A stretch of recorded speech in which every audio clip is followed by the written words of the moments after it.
It's three guys who combined to play 15 seasons in the National Football League trenches. Well, two guys. And Mackey, who didn't do shit.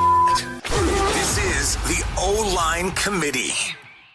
Okay, quickly, did your UFL team win? Who was your UFL team and did they win? 20-13, baby. Stallions 2-0 over the Michigan Panthers. Go, Woo! No, we lost to the Battlehawks, 27-24, Renegades. You suck. Let's go. The Houston Roughnecks lost 23-18 to the DC Defenders. Oh, I know. Not happy about it either. no. Dude, you're gonna need to go down there and give them a pep talk. I gotta do something. You're gonna need to Play show my up and be like, shit. listen, boys, my name's Alex Boone, I have a podcast, and you're really fucking everything up. Who's your head coach? Oh. I don't know who my head coach is. I have no idea. I know. So I'm gonna be honest. And with the score of 23-18, I'm not gonna find out either. I'm just gonna let you know right now. That is the least football score I've ever seen in my life. They do that weird thing. They do that weird thing where you can go for like 1, 2, or 3 at the end of games based off, which I kind of enjoy. I love Like that. I'm kind of here for it, but it does make some really odd scores. Sure Well, does. you can do it at the beginning because I was telling Jay before we cracked the mics. I was watching this boy, Adrian Martinez, was running for 30 yards down the field. Throwing dimes. And they at one point they were down.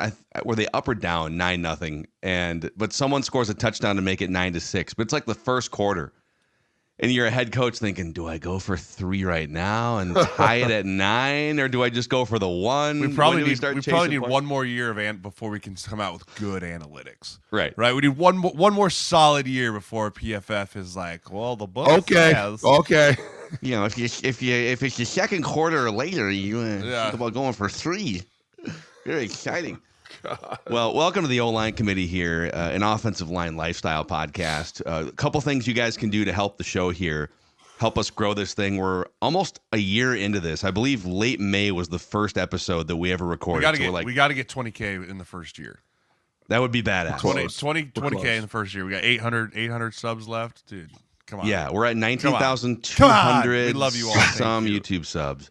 So click the like button and the subscribe button on the O-Line Committee YouTube channel. And then over on the audio side, every time you give us a 5-star rating and a positive review, and also drop your favorite obscure offensive lineman on Apple and Spotify, you can help us grow that way too. So we're super pumped for this stretch run to the draft. I got a couple draft-related things for you guys today. We're close, man. We're so close. 2.5 weeks. I know. I can feel it. Right I can there. feel it, dude. I can taste it. You can taste it. Taste it on my tongue. What does it taste like, Jay? What does the draft taste like? Like blood and iron. Blood in the water. Just Sharks blood will in the come. water. You're just ready. You're ready for anything. You have no idea what the days are going to entail. You have no idea what's going to happen, and you just sit there and watch and wait your fate. I love it. It tastes like blood, iron, and football hide. You just blended taste it together on your tongue. So we'll get to some draft-related fodder. We've got your dumb football questions, but it's time for our big boy question of the week here. To start here we go. Show. And since the last time we potted together, gentlemen, we had a massive trade go down. Stefon Diggs from the Bills to the Texans. The Texans, who it's funny because last week we were talking about sleeper teams, and we spent some time sleeper being, are they going to be a team that contends for a Super Bowl that maybe people aren't talking about enough, or a team that's going to make the playoffs that. And we all kind of said Texans might have a chance to actually play like in the AFC Championship game before they acquired Stefon Diggs. So my big boy question for the group here is, how do you explain or contextualize the current AFC landscape after that trade? It's hard for me to put anyone above Mahomes still, because if you really look at what last year was for the Kansas City Chiefs, that was supposed to be the year to get him. Right, that was Mahomes' biggest cap hit.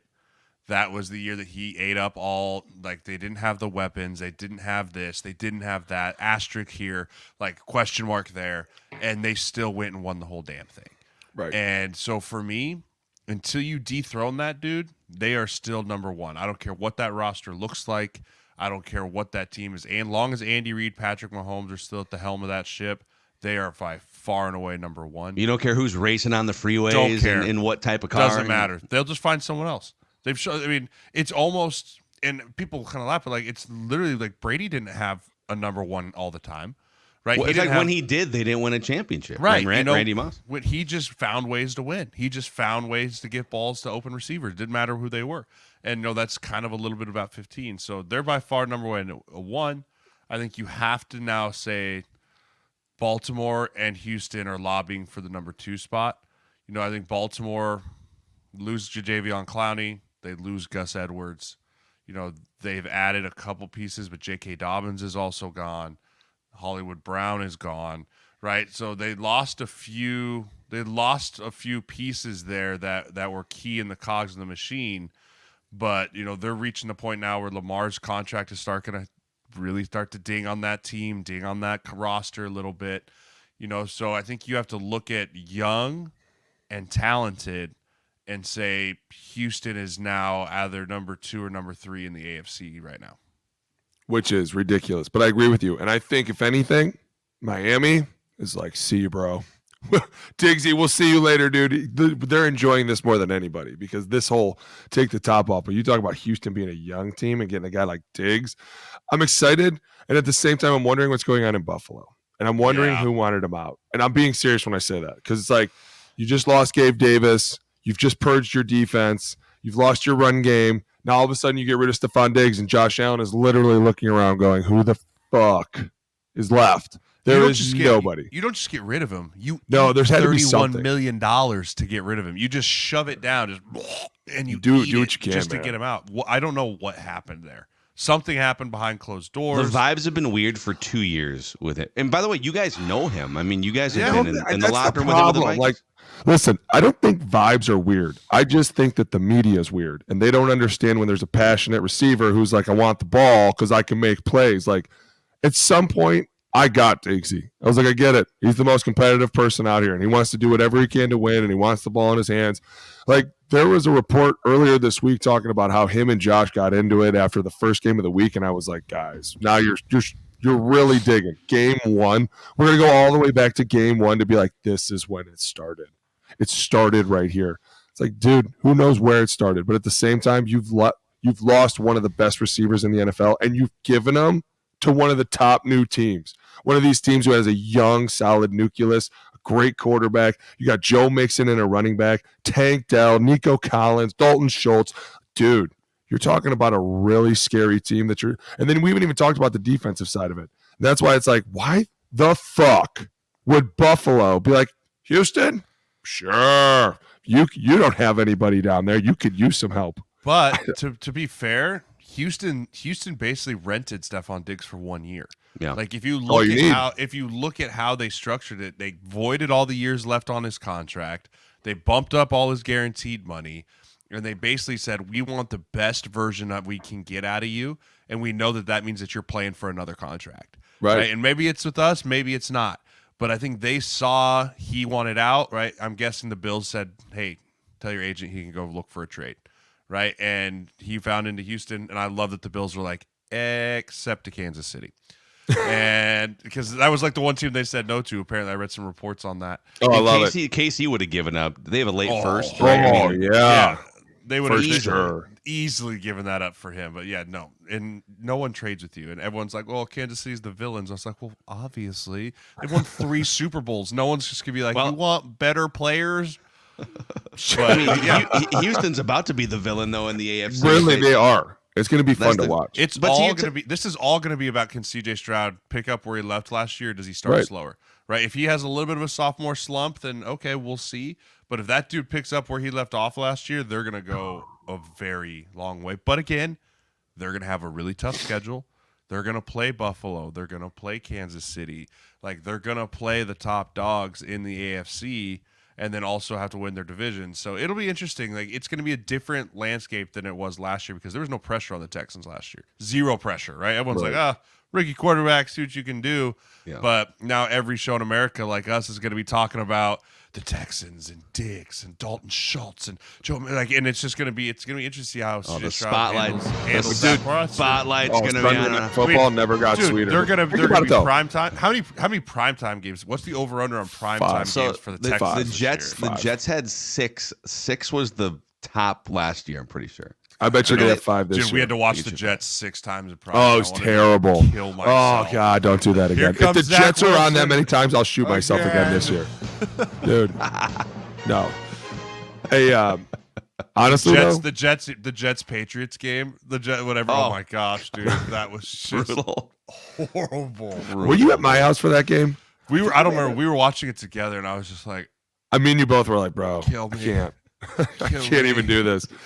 Oh, God. Hey, but that division is just getting so much better, the AFC South. And I'm excited to see what that division is going to look like with Anthony Richardson. All of a sudden, we start talking about maybe the Jags might be good. I mean, dude, it's going to be interesting to see what happens over there. Boys, I have tiers for this exercise. All right, not like TEARS. I have TIERS. I have cry like a little bitch. I started yes, crying like a little bitch over the Jets being in prime time again with Aaron.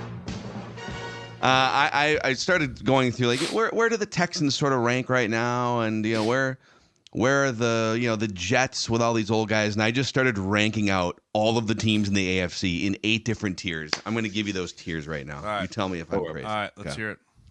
There's the Dynasty tier. Go the other way. Yeah, go the other way. Start in the trash can. I'll give Start you the toilet. Okay, the Give me the Dynasty garbage tier is the Chiefs at the top, Okay. obviously. That's right? that's easy. That's easy. Okay, we'll start at the bottom, which Go is to the toilet. It's the Better Luck in 2025 tier. Okay. It's the Patriots, the Broncos, and even though I think the Titans did some interesting work on their roster, they're not contending for, like, they're not winning 11 games. No. I could see them sneaking to like 7 and 10 and hitting the over on the whatever. Yeah, I mean, the it's draft. And I'm curious to see what that offense dependent looks on like. Will Levis, but yeah, no Derrick Henry. Like that whole thing's gonna be different now with Callahan down there bringing the bank. I mean, that might be the biggest philosophy switch in the NFL next year. Right? Like We're going to go from pounding the double rock. tight, like 250-pound, like wrecking ball running back here to spread them out, 11 personnel, throw the ball over the yard. Like that's going to be the biggest scheme change in the NFL next year. That offensive line is going to be so pissed. They're going to go from like 10 dropbacks a game to 65. Yeah, to 65. They're going to be so pissed. They're not going to be happy about that. So yeah, they're in the Better Luck in 2025 tier. Patriots, Broncos, Titans. Then we have the next tier up, which is the gravitational pull toward 8 or 9 wins tier. So we got 4 teams in that group. The Steelers, just looking to scrape their way with Russell Wilson, with Justin Fields to 9 wins. Just keep that Mike Tomlin above 500 train rolling. The Browns, the Raiders, and the Colts all just grinding their way to 8 or 9 wins in the AFC. It's a little low for the Brownies. It's a little low for the Brownies, I think. You know what, though? 11 wins with 4 different quarterbacks, and that was a great accomplishment last year. I don't know about Deshaun Watson. If he's going to come back and they're going to put the ball in his hands for 17 games, are they an 11-win team? I mean, the version we've seen since he left the Texans I agree is with not, you. Dude, surprisingly, I've had this conversation with a lot of people lately, and everyone feels the same way. They're like, dude, I just haven't seen it, man. Haven't seen it enough to know that it can go. 5 years since we've seen it. I don't know. And they added a game. Dude, they added another game. Remember that? God, they've added one more. It's going to be so interesting to see this year. But I don't know that I'd say that about the Colts, though. I have more faith in Anthony Richardson than that. But I don't. Dude, he hasn't learned how to stay healthy in the NFL yet. That dude tried to run like he was Derrick Henry last year, and he met the goal line and met a linebacker in the A gap multiple times. Maybe he learned his lesson. His shoulder was like, "Ow, I'm broken. I can't do this anymore." Linebackers in the NFL are real. Yes, they are. Yeah. yes, they are. They bud. want to hurt you. At Badly. Vanderbilt, they're like 218 pounds, and you're trucking them. 218, they're more like 185. Dude, in the NFL, they're like 270. They're huge. So the Colts are going to be fun. They won 9 games with Gardner Minshew playing quarterback last year. So, but okay, they've got I'm cool with that. something cooked. Okay. Then there's the feels like a step back tier, which includes the Bills and the Dolphins. Christian Wilkins gone from Miami. Xavier Howard, who wasn't the same player as 3 years ago, anyways, he's gone. Leader on defense. The Bills lost Stefon Diggs, but the Dolphins lost some really key pieces on defense, and they have cap problems. Yep. And Tua's gonna have to get paid soon. It's that time, boys and girls. It's that decision time. The window has closed. Do you so pay the fun. man or not? It's going to be so fun to see this whole season because that's what's going to lead up to. Everyone just talking about it. Is he going to get paid? What's going to happen? Is there going to be an extension? And it's almost like if you don't pay those quarterbacks right away, there could be so much drama in the news that could cause your season to just riff. Agreed or disagree? It depends how you handle it. I think it depends if you're like, we're in negotiation talks, or I'm saying nothing. If you do the like hard line in the sand, like if we don't get it done by this date, then we'll talk about it after the season. Then yeah, it's a looming cloud over the head of the team. You're saying you have to do it like the Vikings did, which is just kind of ghost Kirk Cousins for a year and be like, yeah, we totally want him back. We're working on it. We love Kirk, but really you're lowballing him for like 15 months. Oh, absolutely, 100%. If you don't have it signed by the first day of camp, I'm thinking it ain't gonna happen. Unless the dude wins the Super Bowl and you pay him whatever he wants. It's amazing though, yeah, because like then you get the Joe Flacco got the contract after they won the Super Bowl. Exactly. But like that's the position that a lot of these teams are in because the Giants, after winning one playoff game a year ago, felt obligated to give Daniel Jones $40 million, and now they're looking at it. Listen, we should pay him. Yeah. He did it. John's probably like, okay. There's not really a middle class there is a middle class for quarterbacks, but it's like the Baker Mayfield or Geno Smith path where you have to like take your lumps for a year, fight for a spot. But if you're coming you can't be a middle tier quarterback without a comeback story, right? But like he was in the gutter, clawed his way back out, saw the light over the tunnel, and made it. So I guess we'll give him 30 instead of 50 He's million back. dollars. He's been through so much. He's been through so much adversity. So Bills and Dolphins in the feels like a step back. I'm not saying that they could still compete for 10, 11 wins division title. I agree. I do. This is year 3 of McDaniels, correct? Yes. Yep. Year 3 is usually when some defensive coordinators start getting a little bit of a bead on what you're doing, right? Like, okay, we've got 2 years now of your motions and you're all over the place and what you do.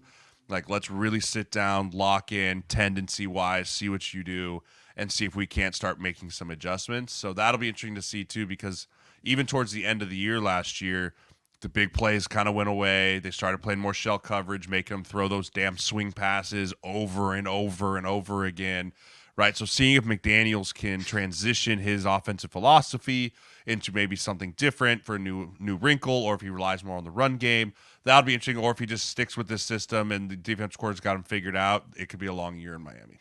Oh, yeah. Okay. The next tier here is it's a one-team tier again. It's the who's got it better than us tier. Chargers. And it's the Chargers.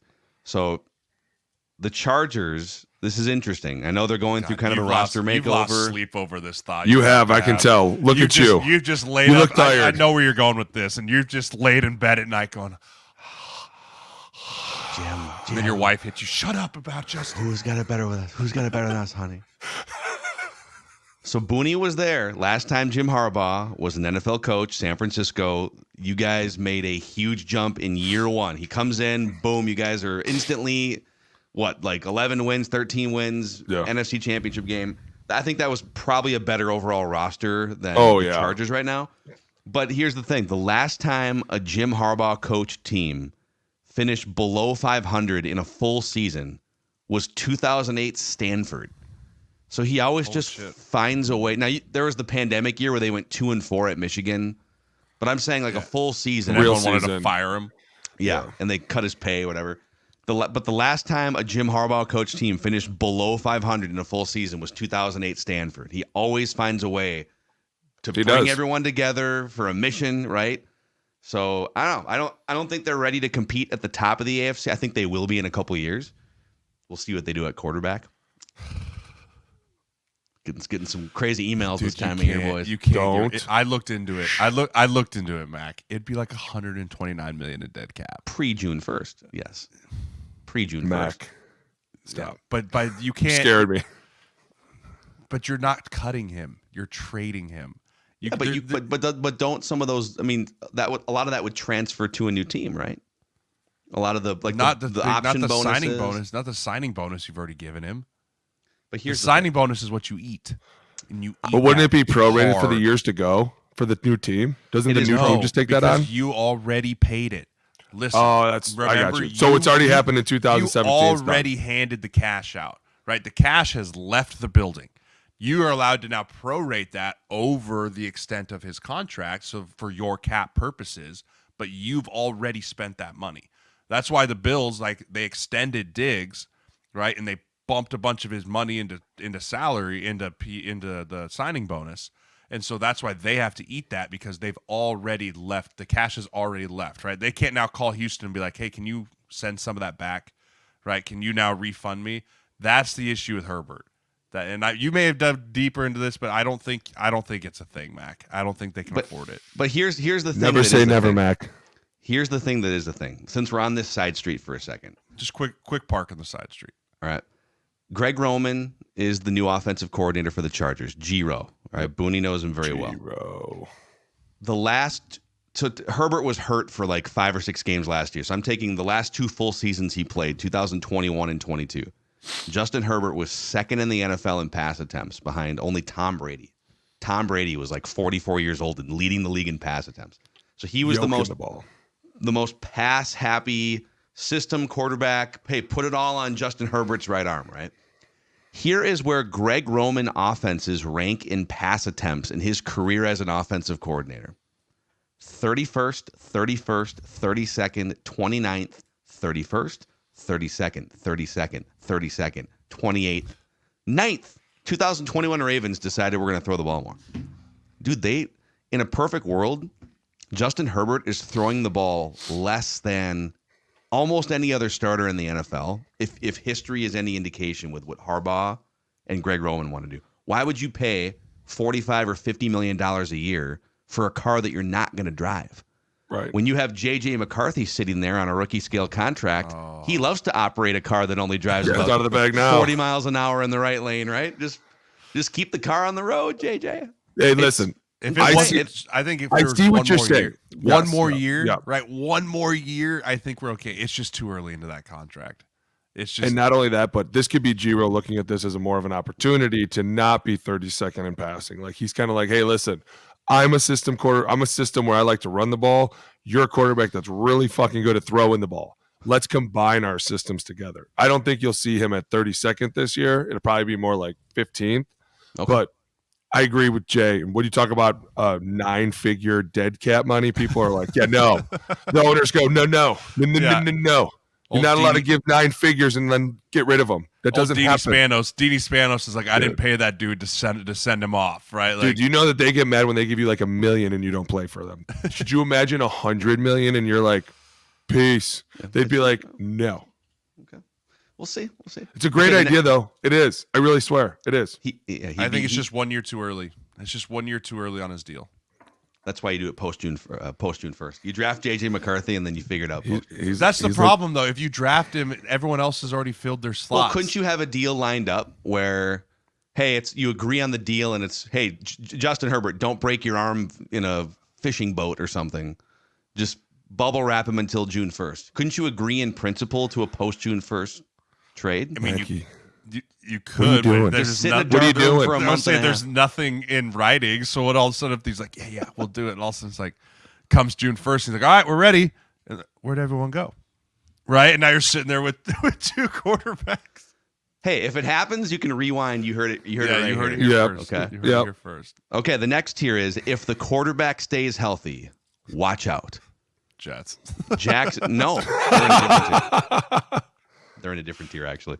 Bengals and Jaguars. If you give me 17 games of Joe Burrow, and we talked about this last week, the Jaguars were 8-3 when Trevor Lawrence 100%. didn't have a high ankle sprain. So, but did they fix their own line at all? Because if they didn't, they need to go down a tier. Who, the Jags? The Jags. We've watched the film. He's getting literally peppered every other play. Yeah, we can create a new tier called if the quarterback stays healthy and if they fix their offensive line, we'll put the Jaguars in that one. I mean, less than 40 sacks. Then there's the next tier, which is they'll contend for a title if everything goes right, but we know it never goes right tier. The Jets. The Jets. This is great. Jets fans are so pumped. They're like, oh, Stefon Diggs is out of the division. Yeah. Miami's going to take a step back. This is our division. Somehow it won't be your division, though, because it never is.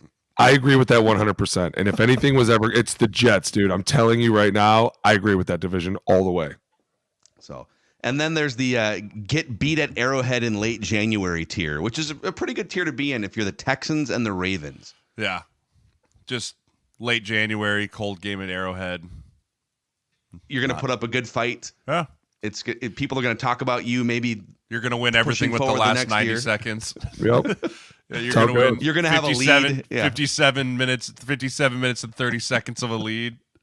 It's going to be great. Yeah, it's going to be great. And then there's the dynasty tier, which is the Chiefs. So those are the AFC tiers, according to yours truly. I love it. We can do NFC tiers maybe next week on the show. So okay, boys, who's got the first mic here? Before we move on, we have been trying to talk about something. Alex's headphones for 2 weeks now. We post show 2 weeks ago.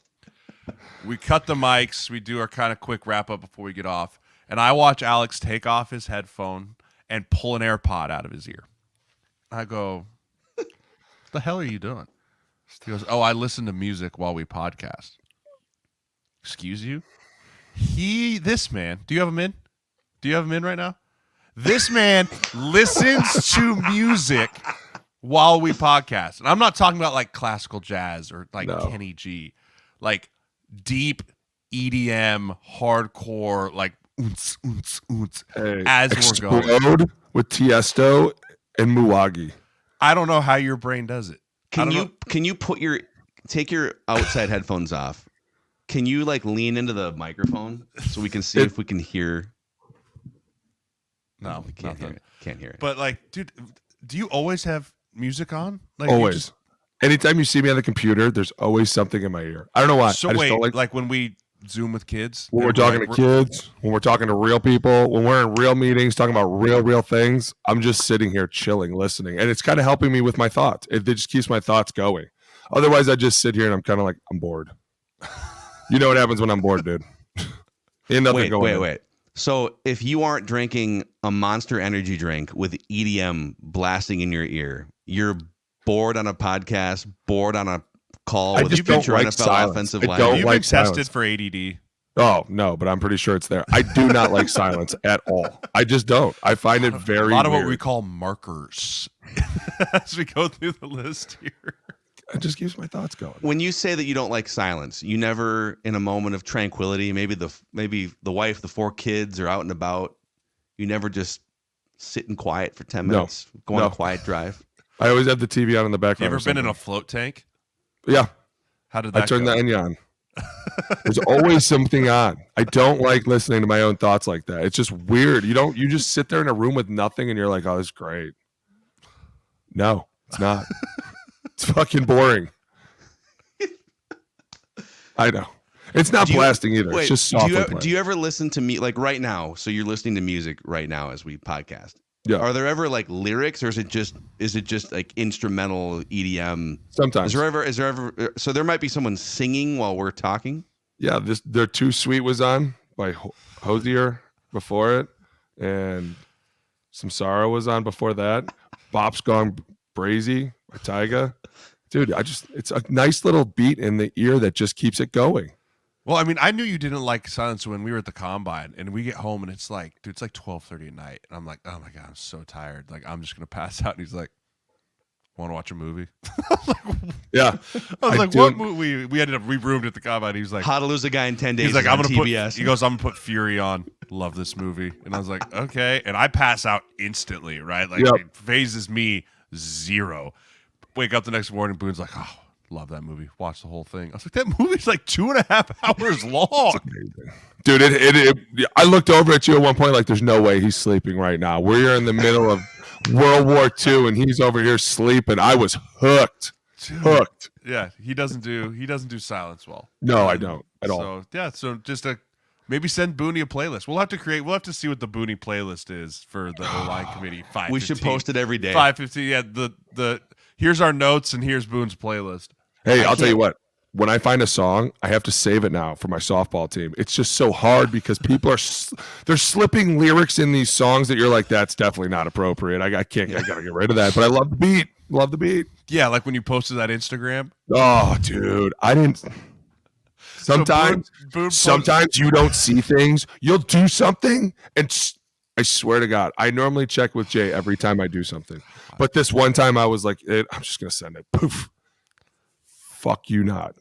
5 minutes later, I get a phone call. Take it the fuck down right now. Right now. What's literally like not even a like, hey, what's up? It's like, take it the fuck down. So I literally just go, okay, go right into Insta, take it right down. I go, what's wrong? He was like, dude, Coach, did you not see the fucking lyrics in it? And I was like, no, I wasn't really paying attention. I was kind of just hoping the video was cool. And he was like, bro, I don't fucking do that again. And so I go back and look at it, and I was like, oh, okay, yeah, totally didn't even see that. It was a good beat, and also the rap lyrics came on, and it was not okay. Like it wasn't for the target market that we were hoping to hit. It was a great song, just not when you post the lyrics. But also, like, he did the thing where the lyrics like show up, and so you could read it. Yeah, that's why I was like, I didn't see it. Dude, I just happened to be on Instagram when he posted it, and like I was like, oh, Brute posted a new one, and I clicked on it. I was like, oh my god! And it called him. I literally take it down right now. He's like, okay, like. He called me afterwards. He's like, hey, I talked to Sirles. What the fuck did you post? I go, oh god, it's bad, dude. I didn't realize that. He's like, how many people saw it? I go, I don't know, maybe 2. Yeah, luckily it was quick, but yeah. So word to the wise, kid. Booney's playlist. Check your lyrics. Check your lyrics, and always have music or action movies playing in the background at all times. Okay, who's the mic? Where we go around the room, identify the most important things on our mind, inside or outside the football world this time of year. Jay. So, Jay, hit us with Mike. What you got? My mic, and I'm sticking with the. I have a couple here, but the theme from last week. Ooh, there's a couple. Rashee Rice's lawyer. Coming out with statements. Ray Rice. Ray Rice. Sorry, this must be something with the Rice boys. But the fact that he came out with the statement, I'm going to read this statement. Please do. I didn't hear it the first time. Powerful statement from Chiefs wide receivers attorney. This was on 4/4, so 4 days ago. Why don't you do a story who he is as opposed to what occurred? Because it seems as though you are saying is based on this one incident. You're going to define him based on this incident as opposed to the entire body of work. I would say each and every one of you, if all of us had been defined by one incident, that would be ridiculous, as opposed to our entire body. So I ask you, as the media, look at his entire body of work before saying exactly who he is. That will be better. Wouldn't that be great? Can I say something? I mean, who hasn't crashed their Lambo on the I-5 and walked away? I mean, who hasn't done that, right? Who hasn't been in the league for less than a calendar year and wants me to look at their body of work? It's one thing if we're talking about the Walter Payton nominee man of the year, right? Like, oh, got into a fender bender, got into a fender bender, helped the old lady out of the car and drove her to the hospital. No, when you break the law multiple ways and then leave the scene of the accident, I'm going to judge the shit out of you. I'm going to judge the shit out of you on that one incident. And don't try and shoulder the like, oh, it was just a one-time thing. Maybe it was, but there's consequences for your action in the real world. That's how it works. You get judged off what you did today. You don't get to do a horrendous thing and be like, well, 6 months ago, I went to the hospital and visited the kids. Nobody cares. No one gives a shit, right? Like, I can't handle that type of, like, victimhood, right? To try and, like, all of a sudden play the victim card of, like, oh, no, they're coming after me. Like, what'd you think was going to happen, dude? Honestly, how did you think this was going to play out? I read that, dude. I was so pissed when I read that statement. I couldn't believe he had the gall to put that out. I'm just going to say this. I was that guy for a long time, okay? I've been in those rooms when the lawyers are like, what are we going to say? And you're looking at them like, I don't know, smart ass, think of something fucking smart. And they literally look at you and go, it's going to sound stupid as fuck, but we're going to go with it. I'm not even kidding you. I've been in the room several times when they're like, we're going to say this. We're going to look like dumbasses, but we don't know what else to fucking say. So when I read that, I was like, oh, I've been there. I'm not even kidding you. I had an agent one time that was like, yeah, don't worry, we got to shoot a guy. They're like, we don't know what we're going to say, but we're going to say it. going to sound body stupid. of work. They literally Mark came out with a guy. body of work. And I'm not kidding you. When I read it, I was like, how do I sell this? I'm fucked. You just know you're screwed. But I agree with you, Jay, especially with this league. And listen, I'm different than everybody in this league. I had a lot of issues. It's probably the only guy. I love this, that this dude from Texas got a DUI, and they're like, he's not going to come in the league in the program. I'm like, yeah, you're full of shit. He is. Because guess what? I did. You know why? Because I got in trouble during the combine. Do you know what they do? They go, hey, you weren't in college. You were actually technically getting ready to come with us. So now you're fucking with us for the next 2 years. I had to go, and I went into the NFL in the program. I was so bad. They were like, we're going to give you a 4-year suspension.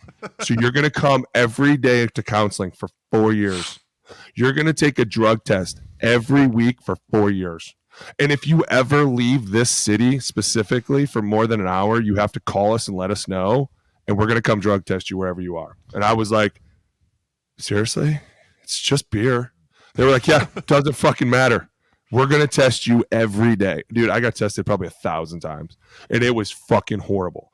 And now I cannot believe that we're still dealing with the same fucking problems. Like, there's so many guys that have been in so much trouble. They're like, hey, just stop, y'all. Literally fucking stop, okay? Because you're driving like a bunch of idiots, and someone's going to get hurt. And not only that, but now there's this kid from Texas who's going to be my Mike. Trayvon Sweat. Because, my God, dude, do we not understand that we can't get in the car after we've been drinking? And not only that, but you're about to be going into the NFL. Dude, it's the same thing with me and Jay. We feel the same way. Like, it's like, okay, listen, I understand when we're in college, we're fucking stupid. We'll let the college kids get away with shit. But the minute you step into this league, you have to be smarter than that. You have to be fucking smarter than that, because there is so much on the line. And I know you guys feel some type of way about Rashee Rice not getting cut, but I feel the exact opposite way. And my wife says sometimes I'm too hard on these guys, but I'm like, listen, at this point in their career, in this point in your life, in 2024, everybody's watching, and you know that. To still go out and do dumb shit is fucking stupid, in my opinion. Like, I think the thing about getting cut, though, dude, is like, and this is a totally different. But cut him. I'm telling you, cut him. But here's the thing. This is a different scenario. But Kareem Hunt 10 years ago, 8 years ago, right? Okay, and the Chiefs are like, I guess we got to cut him because he did something horrible to. I can't remember what the exact incident was, but like he got physical with he kicked that chick in the stomach. Yes. Yeah. So they rightfully so say, wow, that is terrible, and we can't have that on our team. And then 31 other teams are like, huh, well, Kareem Hunt's available, I guess. And he already got punished by the Chiefs. Like, if Rashee Rice were to get cut, he would get literally picked up 48 hours later by 10 other teams. Which is fucked up. It is. I mean, I saw something on Twitter that was like, Trayvon Sweat, congratulations, you're now a Raider or a Bengal. It's like, right? It's like you're gonna go to one of the two teams here, but yeah, I agree with you, and it's sad to see these kids that have their whole future right out in front of them. And anytime I see someone get arrested for a DUI, part of me, the first thing I think of is like, thank God they didn't kill someone. Right, yeah. Like that's the first thought. Like, wow, yeah, and it's not, oh, poor them, or oh man, it's like, well, hey, thank God they didn't kill someone when they got behind the wheel and the cops caught them, right? But then you start thinking about, man, who's in their life? Who's telling, like, dude, get an Uber. Like, I can remember my friends being like, when I was in the draft, like I didn't drink until the draft. Like, I just shut it all down. I was like, it's not worth it. As you should be. But like, yeah, we have lapses in judgment in times, but like, it's just in today's era, there's no excuse for a DUI with Uber and Lyft and like every ride-based share app. There's just zero excuse for it. There's zero excuse for it, and it makes me sick. And I hope, the kid's still going to get drafted because he's a good player, but he's not going to get drafted nearly as high as he thought he was. And I'm telling you right now, that's one of those ones where they in the program too. For sure. And they call you in and they're like, hey, just letting you know, we saw you here. Now we see you here. And you're like, well, that's what they'll tell him that when they draft him. They'll be like, they'll call his agent and they'll call him right now. Hey, they're calling him. If we draft you, you're going to be in the program, and you have to say okay, or else they won't draft you. By the way, they don't ask you. They just tell you. Yeah. I tried talking my way out of it too. I was like, guys, you don't understand. Nope. Shut up. You're going to the program. I was like, you guys, listen. I'm trying to have fun. I was like, and sometimes I get a little crazy. I understand that. I was like, but I won't do it anymore. And like 6 hours of like, and they were like, literally at the end, like, not approved. Damn it! Drug Wow. test every fucking day. Ah, it's terrible. So it's Tavondre Sweat, by the way. Devondre is Sweat. what- Yeah, Sorry, But he was booked. Here's the thing, like, this is to Jay's point. Shut it down for like 2 months, whatever you have to do.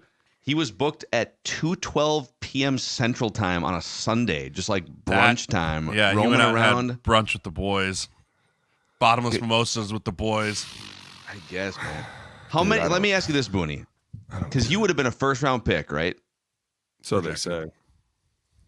I mean, you were He one would of have the been top top. tackles, He'd have been. I would have been He'd one have of been the top top tackles. 50. He'd have been a top 50 pick. top 50. So like early second round. How much money did that cost you? This just was kind of screwing around. pre being slotted. This was the year that Sam Bradford And Sue. made $60 million. It would have been a lot. Let me just put it that 'Cause way. you- But I'll 'cause you- tell you you what, went I learned my undrafted, right? fucking lesson quickly when they were like, multiple million. He lost millions. He lost millions of dollars. they were like, Yeah. I remember every team sat me down, and it was so weird because now that I have this job with the gym, I end up talking to a lot of these coaches, and the first thing I always start with is like, hey, I remember meeting at the combine, and I really apologize with how much of a fucking idiot I was. And most of them are like, Booney, it's all good, man. Hell of a career. Love you. Let's talk. I'm just so embarrassed because back then, dude, I was a different cat. I didn't give a fuck about anything or myself. And that's why when I see these guys, I get so mad because I'm like, I know why you're doing it. You really think you're a badass, but you're not. You're really not a badass getting in your car driving drunk. And you're not a badass because you're fucking racing. You're really just pissing everybody off because there's a billionaire standing above you. Like, I'd love to give you a ton of money, but now I can't because you're fucking stupid. And believe me, when you get into those rooms, they tell you it like that too. Like, I remember the GM at the time was Scott McClellan, and he called me in, and he was one of the nicest guys to me ever. And I mean that to death. And I don't really like when people say nasty things about him because he's a really cool dude. But he was straight up like, listen, bro, you're a fucking problem. You're really good at football, but you're an idiot. And unless you prove it to us, you're fucking gone. And back then, they meant it. They were like, you're gone. No one's picking you up. Why? Because we're going to tell them you're a drunk. And we're going to tell them you're a problem. We're going to tell them you just came in here fighting everybody. And so it was like, damn, dude. And they made me work it in. And that's why I really appreciate my career because I had to work my ass off that first year. They broke you like a wild stallion, dude. That's what, dude, Singletary told me day one, I'm going to break you like a wild horse, boy. And I was like, fuck. Sounds good, He coach. did. He did. But that's why I say I love tough punishment because that was the only way I was going to learn. Because forever and ever, everyone's like, let's just sweep it under the rug. So you're like, dude, I'm never going to get in trouble. They don't mean that. Oh, we're mad at you. They don't mean that. Watch this. They're going to make it go away. But the minute they're like, yeah, no, we don't care. And you're in a lot of trouble and you're going to walk yourself out of this hole. You're like, shit. Here we go. This is like, you know what I'm saying? Like eventually you have to pay the piper and they'll make you do it. Sweat wasn't projected a first rounder, was he? I think they were saying he was going to be one of the first interior defensive tackles off the So board. he's probably second or third. I mean, but even then, if you're talking about going from the second to the third, It's a lot of money. $500,000, A lot of money. signing bonus, Yeah. and like protections and accelerators. Like, I mean, you drop around from second to third, it's probably about $1 million too of what you're giving up, right? I mean, that's why it's so important. I mean, that's why the huge deal with Lermy Tunsil a few years ago when he would drop from like 3 to 11, like It's a that. lot. You're talking Big money. multi-millions of dollars at that point. Right. And so that's why it's just so like any fall in the draft, you're just giving away guaranteed money. Yeah. You're giving it away, man. Just keep your noses clean. Don't do that. Yeah. Okay, next mic. I got one for you guys here. What do you Hit got? me. It's Merrill Hodge is my mic. Oh, God. What do you mean? Oh God, he's the OG. Every time Merrill the Hodge OG comes out with film something, breakdown you're guy. like, hey guys, Merrill Hodge, the running back, came out with something new. What did he say Jeremiah this had a time? visceral reaction to Merrill Hodge. Go for it. What do you What got? did he say? So I'm going to give you something he said, then I have a question for you guys. Yes. So Merrill Hodge, for those of you who are unfamiliar, Merrill Hodge, running back, fullback, Steelers back in the day, like early 90s. I think he was a neck roll guy, boys. Pretty sure Merrill Hodge wore a neck roll.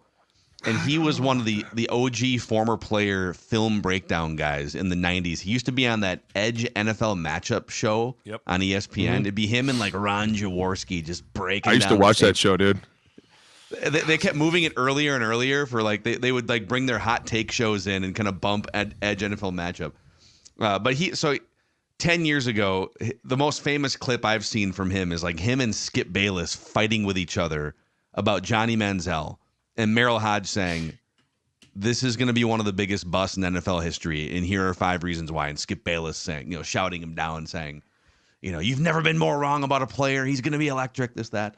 And then he's been wrong before too, but he nailed CJ Stroud last year. But he went on a Minneapolis radio station and he told WCCO radio that Drake Maye is going to get someone fired if you draft him in the top 5.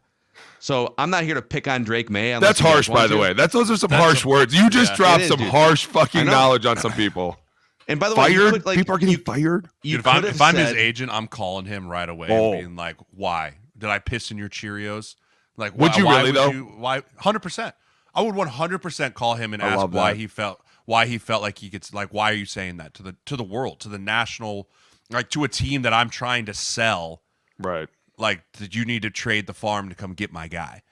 Like, there's certain, like, media reporters that you don't care about, right? If it's a local beat guy or, like, but when you're talking about, like Boone, or like Mackey said, like, this Stephen is a national, like, name, been around for a long time, especially, like, and you say words like get people fired, like, that puts people on edge, right? And I know people could be like, those things don't happen. Like, oh yeah, if I was Drake Maye's agent, I would be calling him right away and be like, what the fuck, dude? Because what's crazy is Merrill Hodge could have come out, and I have a question off this, but he could have come out and said, not in love with his footwork. I feel like he's really raw. You definitely don't want to start him in the first year, but this, that, and the other. Plenty of he's other ways to say someone this. Fired. So here's my question. With all the smoke screens right now and all this, just because this is just like peak pick guys apart season, which quarterback for sure pans out to be a top 10 quarterback in the NFL? And like, all right, there's all this information out.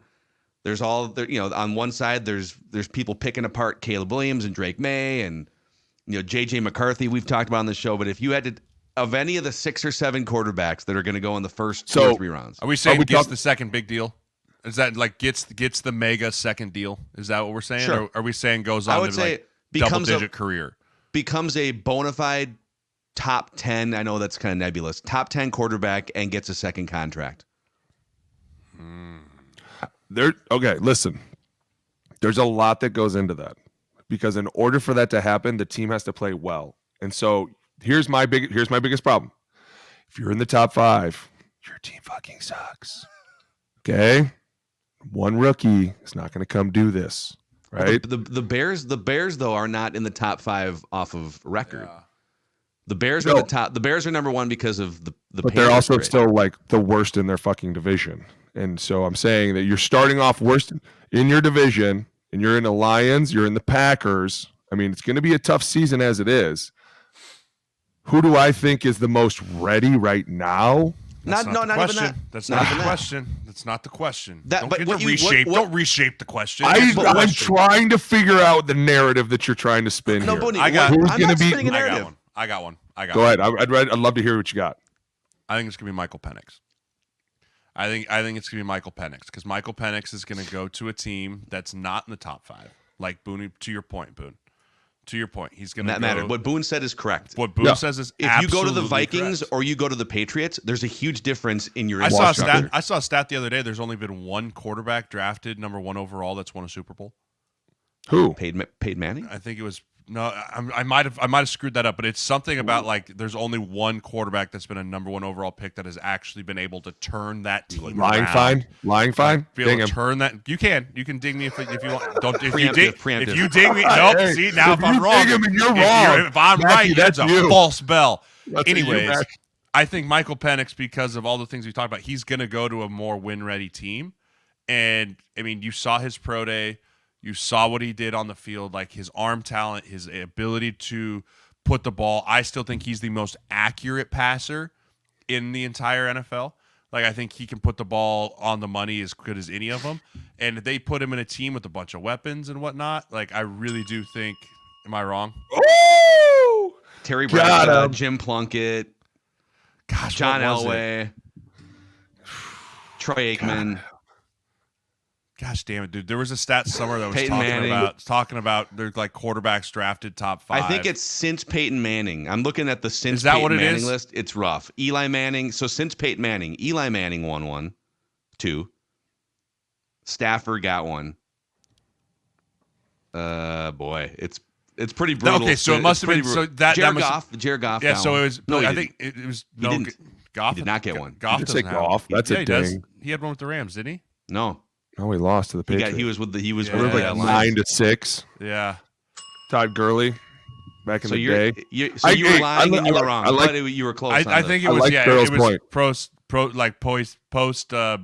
post Stafford. Manning. There's Yeah. been like 2 of them, right? Mm-hmm. Like it's hard to do. It's hard to do in today's NFL. Like back then, you talk about Elway and Bradshaw. Like, dude, those teams got built over 10 years. Like, and your coach stayed around, and Yeah, the players were nucleus of leaving the in free team agency. stayed. Like, people weren't leaving.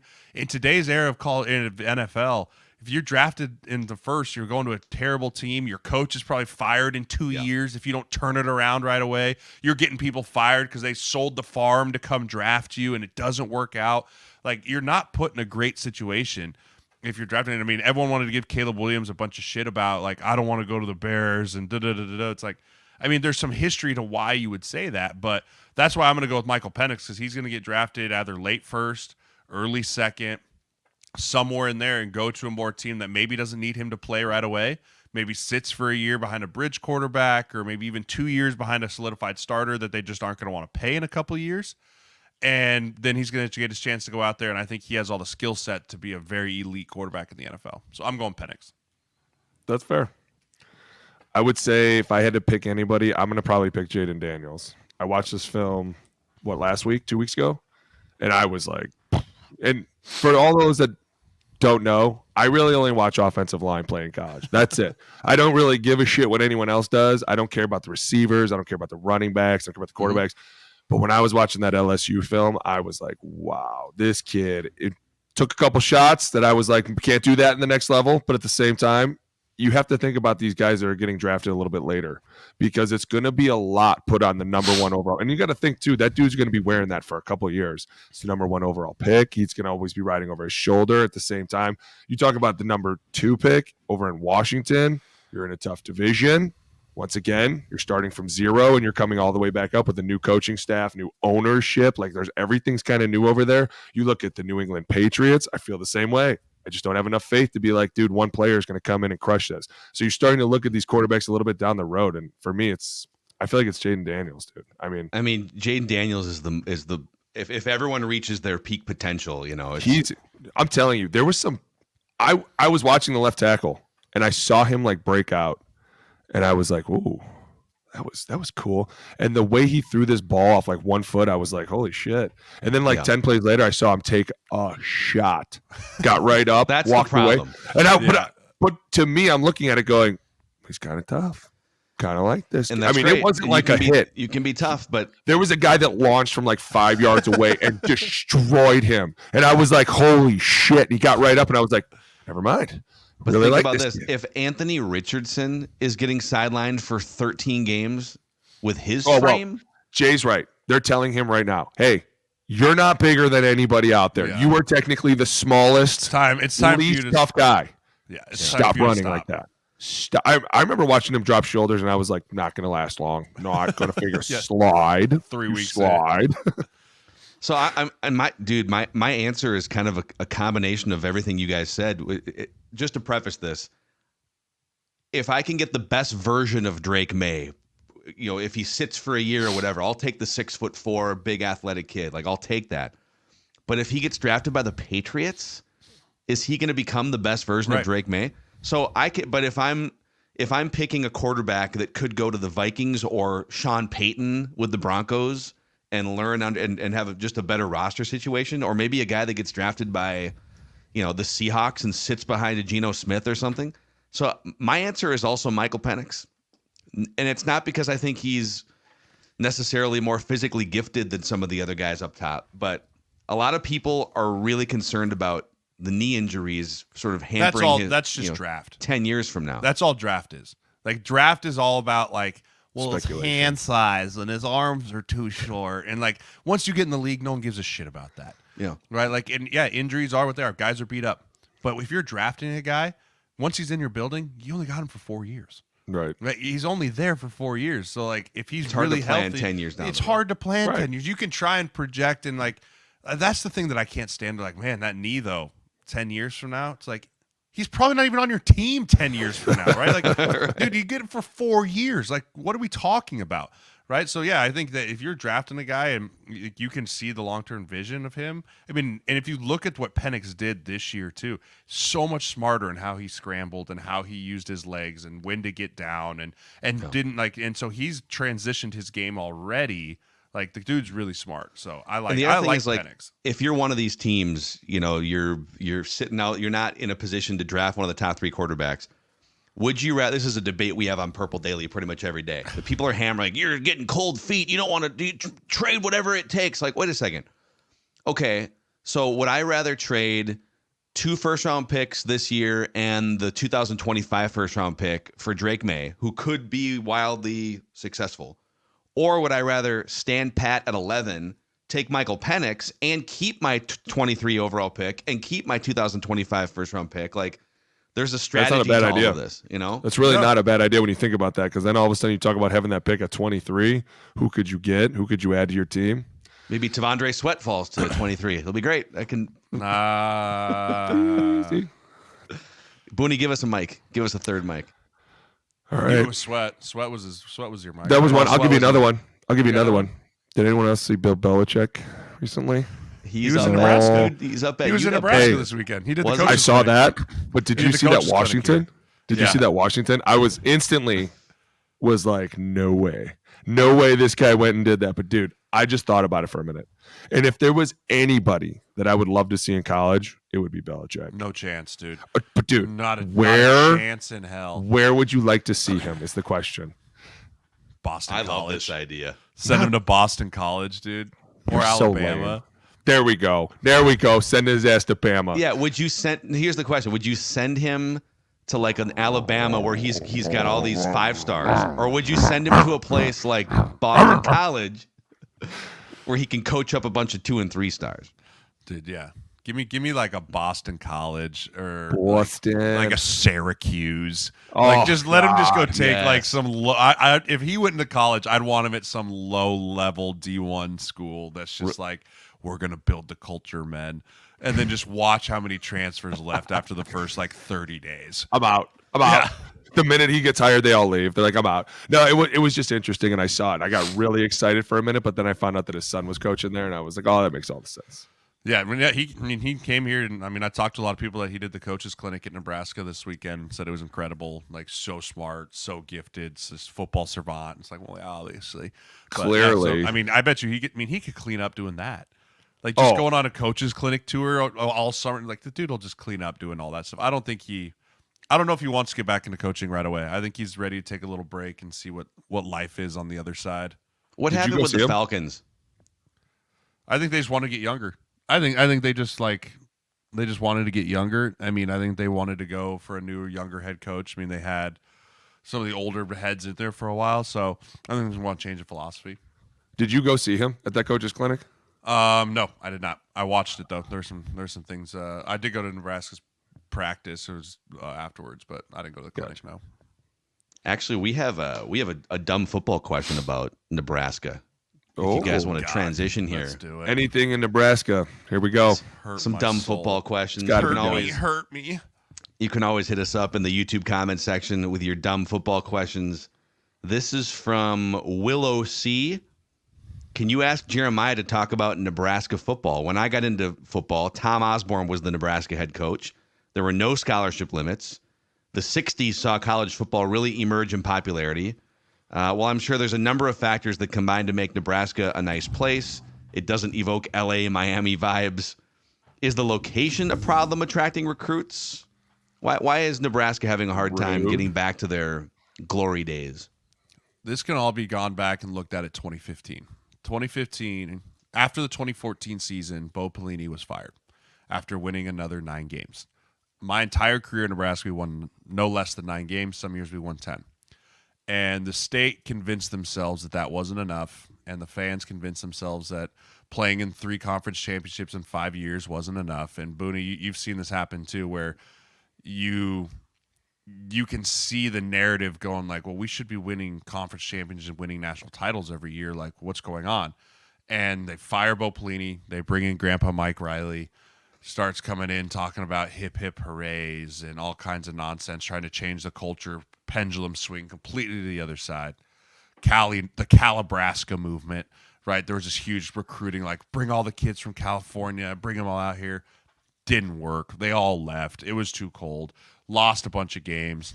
Then we bring in the savior, Scott Frost from Florida. He comes in. I think he walks in here thinking, it's Nebraska. I'll win 9 games because it's Nebraska, and I'm Scott. Doesn't work like that. Gets down. Everyone transfers out, and now we just suck. Like, it's unfortunate, but it just shows you can have the greatest facilities. You can have everything. At the end of the day, these kids want to win. And that may change now with NIL a little bit, but, over the last 5 years, Nebraska has not won football games. You win 3 games, 4 games, no bowl game. Recruits don't want to come. It's really easy as a new head coach. You can say, hey, I need you to make my vision go. That recruiting pitch works for 2 years. You're the 5th-year head coach, and you're still going, I need you to make my vision go. Yeah. No one's believing you anymore, right? And that's what happened with both these coaches. They couldn't turn it around after 2-3 years, and so it's hard. It's impossible to recruit as a 3rd-year head coach if you're not winning football games. So haven't done it. It's not cool anymore. It's Nebraska not cool football anymore. used to be cool. Now this new facility, though, boys, I walked through it. Wow. This thing is absurd. They made the weight room because they wanted the culture to be we all lift together.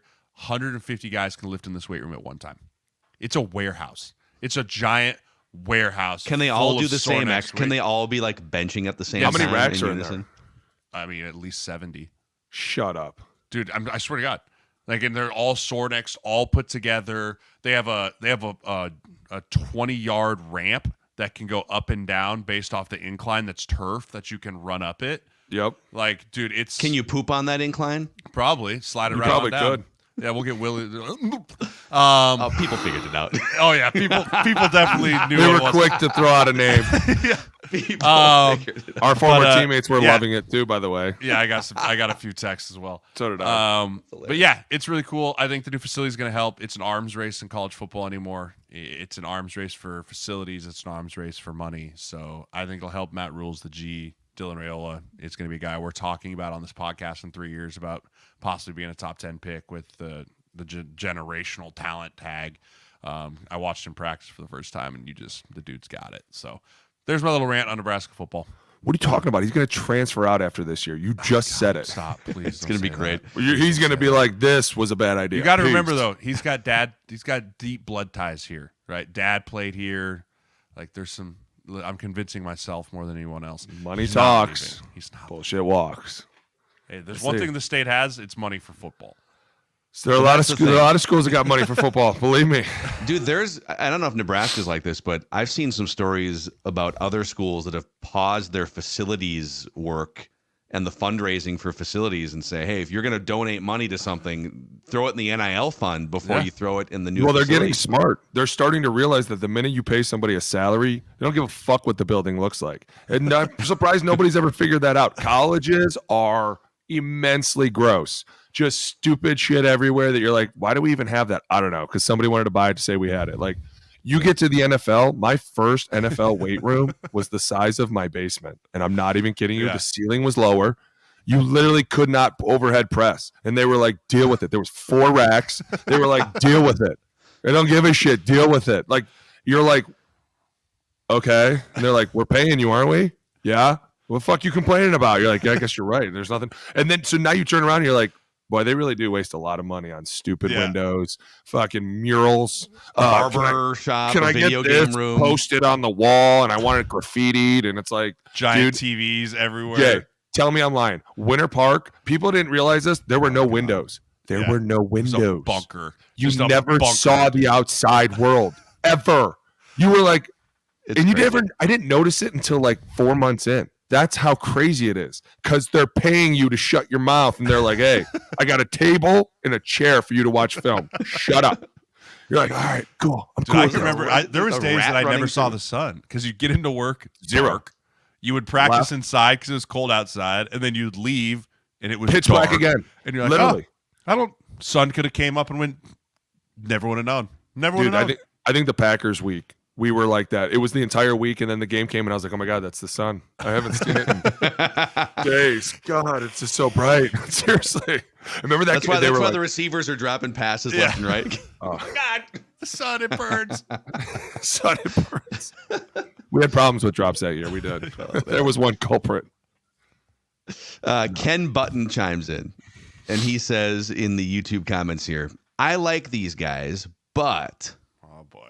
Talking about you guys. It's not talking about me. It's talking about you guys. But it's crazy to me that they feel like football boils down to Mahomes versus the other quarterback. You'd think offensive linemen would value the entire team and not reduce them to two quarterbacks in a duel, as they like to express. Just once, one of them should have not blocked so they could see it was not all the quarterback. Do you want me to do this, Jay? Do you want me to take this one? I got this.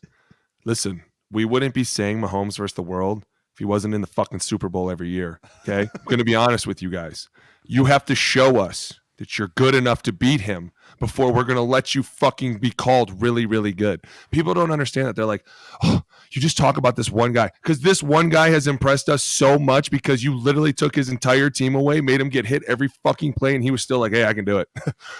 Got nothing for me? Watch this. I can't tell you how incredibly awesome that is to watch, especially being a guy that, by the way, I watched the whole fucking unit because I was the one that would be like, hey, thought we were running a fucking dig out there. When did it turn into a slant? Oh, we don't know what we're doing? Okay, cool. Hey, running back, you going to step up and fucking hit somebody here? Your guy just blitzed and just destroyed the quarterback. We see everything. But when one guy can take everything on his shoulders and be like, okay, listen, I can stand here for a second, and then I'm going to have to run around everywhere. And I'm going to have to jump off the ground and make myself parallel to the ground to get this ball away. And I'll still do it, and I'll smile about it, and I'll laugh about it, and I'll make it look really, really easy. And that's why the rest of us are like, wow, he's really good. And oh, by the way, when you fall on his ankle and he can barely walk, he's like, I'm good. What? I have an ankle problem? I had no idea. I can still throw the fuck out of this ball. So I dare the rest of the league, and I'm challenging the rest of the league to be better. Be better, or I'm going to continue calling Patrick Mahomes the greatest. I'm sorry. Okay, but how much of a team sport is football? It is a team sport, but there's X factors. There's X factors to every team, right? Like, yeah, football is the ultimate team sport, but when you have the best at the most difficult position, it's an X factor. It's a complete game changer, right? Like you put, let me think of you put Gardner Minshew into Mahomes' seat last year. Do they win 10 games? No. Probably not. Right? So now you're talking about a team that with a mediocre middle-of-the-road quarterback is not a double-digit win team. And then you put in one player, one singular player, 15, Patrick Mahomes. They're now a Super Bowl winning football team. Mm-hmm. That's why we talk about him. Yeah. That's why you talk about him. And that's why you say duels with the other quarterbacks, because that's what Joe Burrow was. Right? And it was evident. Joe Burrow, when he's on that team for the Bengals, Super Bowl contenders. You take them off, they don't make the playoffs, right? Like it's just that important. That position is that important in the NFL that if you have the guy or a dude, you're immediately in the hunt. And if you don't, you're not. Like, and it's why there's the rules for you can have the greatest dude. You can have the best defense of all time. I don't care. Your defense could be the number one in the league. If the other side has a shit quarterback, tough titties, man. You're not going to win. You're not going to win. Look at the Jets. You're not going to be able to score. They had one of the best defenses. Had one of the best defenses ever. And they also had a first-round pick quarterback in the top 5. This league comes down to quarterback play. It really does. And so that's why you say, like, yes, I appreciate the team. And, yeah, it does take everyone to get there, and it does take everyone to make sure that it's operating smoothly. But at the end of the day, when there's 90 seconds left on the clock and you're down by 6 points, there's one dude that's going to make it happen or not, and that's the quarterback. And also, I think they had Trent Williams mic'd up this year at the Super Bowl. I just saw it, and he was like, 2 minutes left, Patrick Mahomes has the ball. I don't feel good, dude. Literally. Every single person says it. And that's the problem is like the fans put too much on everybody else. When you're like, dude, as long as you have a good defense and a solid quarterback, you're going to be just fine. Kansas City is a great example of that. Their defense is legit. At times, they're going to get beat. They are feast or famine. They're going to blitz the shit out of you. They're going to come after you. They know they have to put a ton of pressure on you because their offense wasn't putting up the numbers that they thought they should. Like at the end of the day, they're like, we got to come after these dudes. But then Patrick just comes out and goes, I'll make it right. There's so many teams that could be like that, but they're not, because their quarterback is not a Patrick Mahomes who just walks in and goes, oh, there's your weakness. I'm going to go attack this guy now. And even if I have to do it any which way, like it's so incredible to watch. But yeah, we appreciate a lot of offenses. What he does is so special. It's kind of crazy. Like if you ever been to the Strip in Las Vegas and you see these multi-billion-dollar buildings? They build those with our money as like people who are going and betting on sports. And so the smart bookmakers that set lines for sporting events, for instance, if all due respect, if the left guard is out and you replace him with a backup, the line doesn't move for that game. It's still it's a 3-point spread. If Patrick Mahomes is out and you put in backup quarterback guy, the line moves by 5, 6, 7 points. 100%. Because he's that influential. It's the most influential position. Yeah. That's a lot. It's not even just about scoring. It's about turnovers, right? Like you put backup quarterbacks historically throw more interceptions, right? Mm-hmm. Like fumbles, sack fumbles, sitting in the pocket too long. Like, it's the most important position on the football field. Okay, here's another dumb football question. This is from Michael Jenkins versus a regular car. Michael Jenkins, why does it sound familiar? He's a former you're thinking about NFL wide receiver. Yeah, you're thinking about Michael Juergens too from Wake. Okay. Yeah, okay. He says, dumb question. When you get drafted, what are the rookie financial meetings about that NFL players go through? Like when they sit you down Once and a they week. talk about NFL players going broke. Like what are the financial meetings like? They so when you're a rookie, you have to do what's called like during OTAs, you have to sit down once a week with these people. Rookie school, and you go through an hour to 2 hours a week about learning stuff and how to protect your money. I will say this. When I came in the league, they were really, really silly about how they used to protect guys and what they would tell you about and what they would warn you about. But now they've gotten really behind the financials and like, hey, listen, we need to protect our guys. We need to teach them how to save their money. We need to show them how to save their money. They bring everybody in. They bring every single person that they can bring in to be like, please save your money, be smart. At the same time, when I was in the PA, we used to try to lock up a lot of money that they would try to give you at the end of the year. So like the Madden checks would get locked up and they'd be like, we're going to dish these out 4 years down the road, 5 years down the road. So every year it was kind of like, you made this money, but we're going to save it for later. And at times guys would get really pissed about it, but it's really kind of cool when like 5 years down the road, you get a check for like 30 grand and you're like, all right, it's pretty cool. I'm cool with that. I mean, they're trying to protect each other, but they go a little shock and awe initially too. Like they kind of go with the like, all right, you got drafted. Let's say that you made whoever they point, like you're the fourth rounder here, right? Like, yeah, how much? Okay, your signing bonus was $600,000, right? It's like, all right, let's talk about how we're gonna spend that money, right? And they go through and they're like, well, what's the first thing? And everyone's like, car, house, like, and then he goes, wrong, Uncle Sam, right? Yeah. And they immediately just boom, they throw up the big number, right? Cut it in half. Yeah. And then they're like, all right, now what? Bought mama a new house. Boom, 100 grand, right? Like, and they just go through, and then at the end of it, they're like, well, now where's all your money? And like at the end of it, there's like 100K left, or there's like no 50, joke. Like 50K because like you got a new house and you had to buy rent and you had travel expenses and this and this, and the girlfriend wants to go on a trip. Like, so they kind of go shock and awe initially to all, and it's good because it does make you realize how fast it goes, right? Like if you try and live the lifestyle that you're watching the 10-year NFL vet live, like it'll go like that. And so that's kind of how they come out hot out of the gate with it. Mutual funds, long-term ETFs. Oh, dude, they did it in our gym this year, and they actually brought X up. And X was like, they're like, X, what's the first thing you're going to buy? And he was like, nothing. It's going in my bank. And it's they were like, appreciate 8% in value over the course of 40 years. If you knew Xavier, he was like, no, really, I'm not going to spend it. And so it's when you look at the screen, it looks like the Family Feud screen. Yeah. And so like as you're talking, things are flipping over. And so he's like, literally like, what's first? And he's like, nothing. The guy's like, wrong, taxes, boom. So I'm like, X is going to get pissed. And he's like, what's next? He's like, a car. And X is like, no, man, I got a car. I'm good. And he's like, wrong. Boom. A car comes up. And I'm like, the best is all the guys are like, yeah, but we'll get some taxes back at the end of the year, right? And Boone and I in the corner just start dying laughing. We're like, listen, boys, listen, I don't know what world you think you're stepping into, but tax refund is not in your vocabulary. I just want to say this. Ask your CPA how much the check is, and then just go sit down and say, just cut it, because you're not going to want to know. I remember playing in Frisco, and we cleared 1/3 of our check. Like, you only cleared 1/3 of it. We used to sit around every Wednesday and be like, do you see this shit? Like, you seeing this? And at the end of the year, one year, I got like a 6-figure UO that was not starting with 1, 2, or 3. And I was like, excuse me, are you out of your mind? And they were like, yeah, we undertook out this year. Sorry, bud. I was like, Oh man, I'm going to kill somebody. Like, you don't understand how much they're taking and how fast it goes. And then you got to pay your agent. And then you're like, wait a minute. Did my agent do all the work he should have done? Snakes in the grass. Hey, you're quick. You're quick to be like, hey, dinner is on you from now on, Brody. Like, you're always like, yeah, dinner's on you. I'm never paying for anything. Yeah, so like, yeah, that's another one. They're like, hey, you got to pay your agent, and then they like slip in there and your union dues, and then they like move on. Oh, like, they move off quickly. Hey, go back to that one, the one that just comes out of my check. Like, at least I have to write the check to my agent. Like, wait, how much are union dues? Like, what 20 percent? grand, 20, 25 grand, something Oh, like so that. it's a flat rate. You have to pay it every year. 20 grand a year per player. Yeah, but you don't even. Here's the thing: you don't have. You the don't option. see it.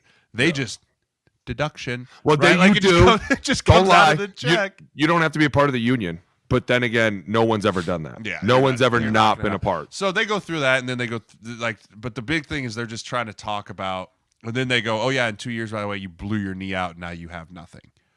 Right, so they try and go the shock and awe factor, but then they do bring in the, hey, you should have a financial advisor. Here's our list of NFLPA certified financial advisors.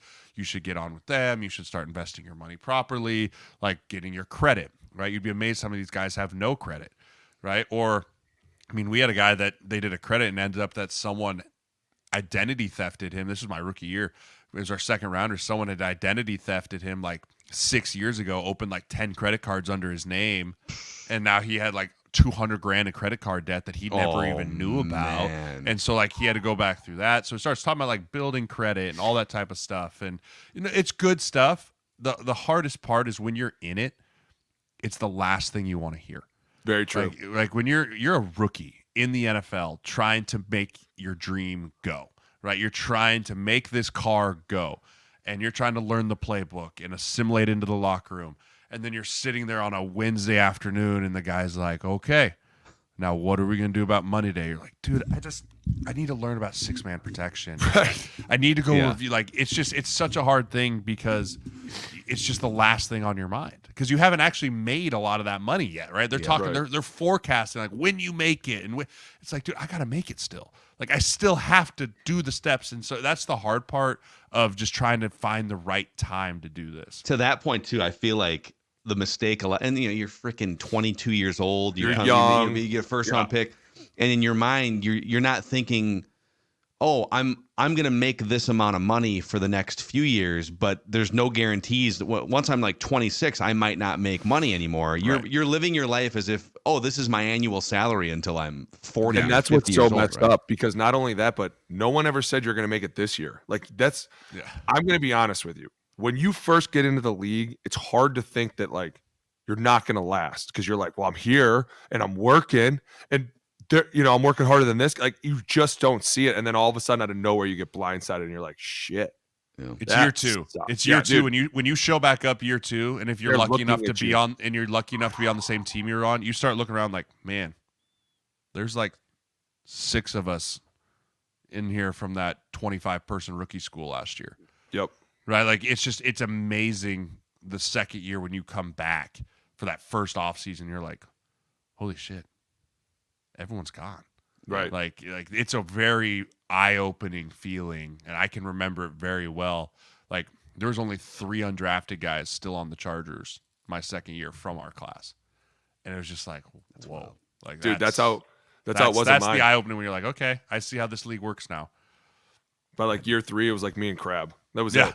And I was like, shit, Crabtree. By year 3, you start seeing draft picks. By year 3, you start seeing draft picks gone. Yep. Right. You're like, oh, dude, that guy was drafted in the 5th. Shit, he's not here anymore. Right. Like it's such a cutthroat industry. And that's when you start really being like, okay, I should probably make sure I'm putting this money in the right spot because I'm not going to make a $500,000 salary every year for the rest of my life. it's hard, dude, because when you go out with all the other guys, they're established, they're made. You're going to steakhouses. That's the number one thing that could really screw up a rookie is if they start running. They start running with the vet, and they want to fit in with the vet, right? They want to go to the nightclub, and they want to go to the strip club, and they want to go to the casino, and they want to sit in the back of the plane and play the high-level card games. Roll the dice. Don't do it. Don't do it, man. Do it. Those dudes got 12 figures. Like, they're sitting in the bank, right? Don't do it. Don't do it. Man, my first year covering the Vikings as like just a writer and a .com like radio host guy. I won't say there was a couple of Vikings veteran cornerbacks that would, the media would walk in for their 45 minutes and there'd just be $100 bills all over the locker room floor. Yep. Playing dice, and you can guess who was winning it. It's the guys who were making like $8 million a year that were. It's the guys that they just keep throwing money until they win. The rich get richer, like, man. That's the thing. At that point, like when you're in those rooms, and that's what you don't understand. These guys will throw money until they win. Hey, right? Like, seriously, we used to roll in the back, and there would be times the big rollers would come in, and I'd be like, "I'm out. I'm out. You're staying." You'd be like, "I don't have enough money. I don't have enough," and they would just pull out these fat wads and be like, "Give me the dice." You'd be like, "I was gonna win today. Now I'm gonna lose it all." Yeah, I mean, I remember I was like watching guys. I was like, "Oh, I'd love to learn how to play Tonk or Bourré or anything." They're like, "Got to buy in." I was like, "I don't know how to play it." They're like, "Tough shit." I was like, "Then I'm definitely not playing." Like, that was another one. They wouldn't teach you. They wouldn't teach you unless you bought in. You had to watch because they knew you'd have to just kind of watch, and then if as soon as you bought in, you'd have a question. They'd be like, "Nope, you're in it now, bud. Figure it out on your own." Dude, I made it one time. I remember. I'm never doing this again. First time I jumped in, I was like, I think I know how to play this, right? It was dice. And I was like, so as soon as you come in, everyone looks at you. You want 5 on the 9? You're like, whoa. I don't remember this part. Wait, why are you asking me? The point's not. And they're like, 5 on the 9, 5 on the 9. Next thing you know, you got 60 bets out there and it's not a 9. And you're like, shit. Like, dude, it goes quick, man. You got to think fast, move fast. And if you ever forget the point, you're in trouble. You are in trouble. I think the lesson we've learned here, if there's any young, aspiring NFL offensive linemen here, don't bet. Don't gamble. IRAs are your friend, kids. IRAs, Roth IRAs. Roth IRAs. Oh, man. All right, that's the O-line committee here for the week. Jeremiah, Alex, Phil. Don't forget, too, we have over at olinecommittee.com, we've got your offensive line lifestyle apparel. You can hit us up, olinecommittee.com. Follow us on any social media platform at O-line committee, and we'll see you guys for a film breakdown of potentially a new top 5 offense in the National Football League. See you guys.